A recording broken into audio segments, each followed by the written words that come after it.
Kung mahilig ka nga sa banana cake o banana bread, magugustuhan mo rin tong banana mamon natin. Kaya today, isi-share ko sa inyo yung recipe natin ng banana cake natin 2 ways.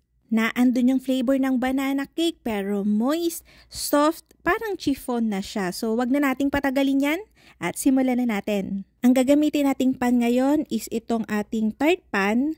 Pwede rin yung mamon mold, kaya lang mas malaki kasi yung mamon mold ko dito kaya ito na lang yung gagamitin natin. So ang size nun is 4 inch by 1.5.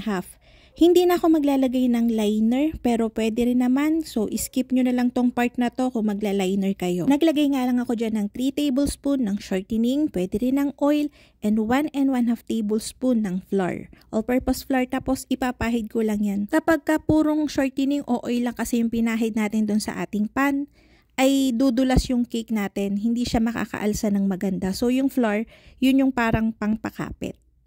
Tapos ayan, nagbalat lang ako dito ng 3 pirasong medium size na lakatan and dinurog ko lang yun. Mas gusto ko kasi yung durog na kaysa yung i-slice ko lang siya ng buo-buo. Tapos nagtunaw lang ako dito sa ating saucepan ng 1/2 cup ng butter and then pagkatunaw nun, naglagay ako ng 1 cup ng light brown sugar. Mas maganda kapag ka dark brown sugar, so ang ginawa ko, pina-dark ko na lang yung sugar natin. Wala kasi akong brown sugar at the moment. Tapos nun, kapag ka nag-caramelize na yung dalawang yun, inilagay ko na yung dinurog nating lakatan. Tapos haluin lang natin yan. Kapag ka hindi na siya masyadong bumubula, naglalagay ako dito ng nuts. Walnuts yung nilagay ko, pero pwede rin kayong gumamit ng iba. Pagkatapos nga nitong mabake, pag nilagay na natin to dun sa mga mamon natin, parang jelly na siya. Kaya jelly mamon yung tawag ko. Parang upside down banana cake din yung lalabasan niya. So ayan, naglagay lang ako dyan ng mga nasa less than 1/4 cup. Tapos inispread ko lang siya dun sa bottom.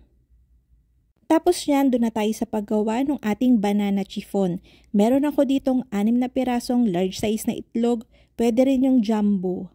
Tapos yan, iseparate lang natin yung egg whites doon sa egg yolks. Hindi ako nag-iinarte kung bakit ako naka-gloves. Naka-gloves ako dahil may sugat ako na maliit. So, akong ikalat yung DNA ko, so nag-gloves tayo. So ayan, meron ako ditong 500 grams ng lakatan. Tinimbang ko yon kasama na yung balat. So 500 grams lang talaga ng lakatan. Dudurugin ko lang yan kasi masarap din yung merong buo-buong lakatan kang makakain dun sa cake. Pero pwede nyo rin tong i-blender kung gusto nyo ng mas pino. So ayan, durugin lang natin yan. Kapag ka nadurog nyo na yan, maglalagay na tayo dito ng iba pa nating ingredients. Meron ako ditong chiffon aid. Maglalagay tayo dito ng 1/2 cup. Pagka mga chiffon, especially chiffon, ito talaga yung gagamitin nating oil kasi napakalambot niya sa cake, nakakapagpatagal siya ng shelf life.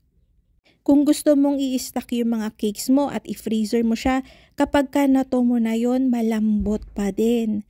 So ayan, naglagay na rin ako dyan ng 1 teaspoon ng salt, 1 and 1/4 cup ng sugar, light brown. Again, kung meron kayong dark, mas maganda yon. 250 ml ng milk, pwede rin naman ng water.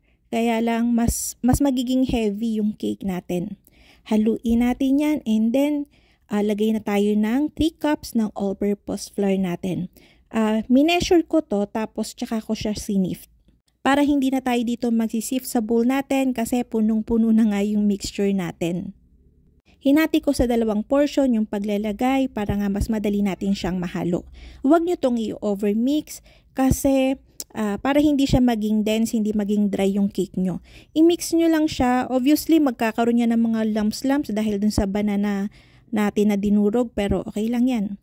Naglagay din ako dyan ng 1 teaspoon ng vanilla emulko and then isang tabi muna natin yan after nating mahalo. Sa mga nagko-customize cake, pwede nyo rin gamitin tong recipe na to kapalit ng chocolate moist cake, ng chiffon. Kung gusto nyo ng fondant, pwede rin to.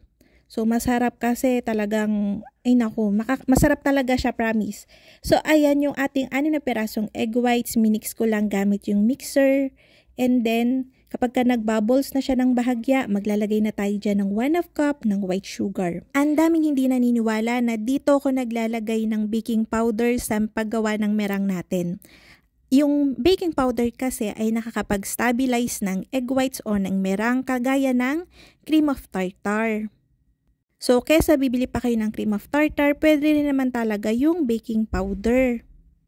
I-try nyo, tapos pagka hindi nag-work sa inyo, okay lang nasisihin nyo ako. Pero mag-work yan, ang tagal ko na itong ginagawa eh.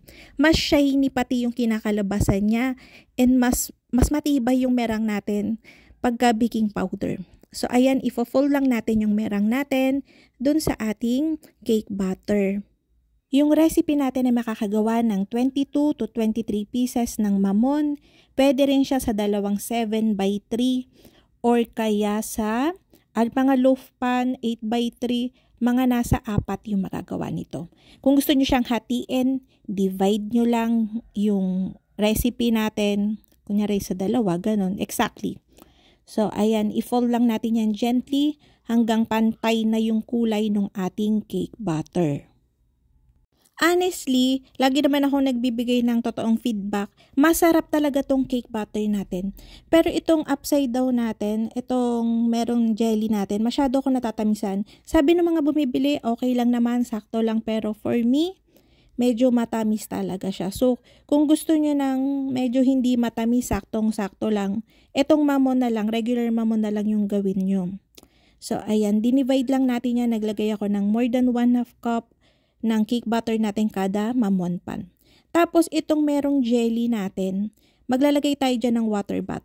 Pagka hindi kayo nag-water bath dyan, masusunog lang yung mixture natin sa ilalim, yung jelly nating part. So, lagyan nyo ng water bath. Ibibake ko to sa preheated oven na may 160 degrees Celsius for 25 to 28 minutes. Test nyo rin yung gitna para makasigurado kayong well-baked na siya. Itong regular mamon natin, after baking, tanggalin nyo na kagad siya sa pan. Pero yung isa, yung merong jelly kineme natin sa ilalim, pabayaan nyo muna siyang lumamig kasama yung water bath bago nyo siya i-release. Hindi siya mukhang moist, pero kapag ka nalipasan niya ng mga ilang oras, tsaka lalabas yung mamantika niyan. Hindi ko alam kung bakit, pero mas nagiging moist to, lalong-lalo na after 1 day. Kagaya lang din ng regular natin na banana cake, ganun lang din naman yun. After baking, hindi pa siya masyadong makintab, pero after a day, talagang parang naglalangis-langis na yan. So, ganito yan pag tinaob natin, once na lumamig na siya. Diba ang ganda? Pero masyado nga siyang matamis for me, so, kayo yung bahala. Yung regular mamon natin, nilagyan ko lang yan ng pahid ng butter, and then sprinkle ng kaunting sugar. And then, eto na. Ang moist and malambot talaga siya. Pakikita nyo naman eh. Diba kitang-kita nyo naman? Nakikita nyo naman eh. Charot. So, ayan. Malinamnam siya. At again, malambot talaga to. Ilalaban ko. So, yun lang mga kalutong tinapay. Sana'y nagustuhan niyo ating video for today. Magkita-kita tayong muli. Ito pong Mili ang Lutong Tinapay. Bye-bye!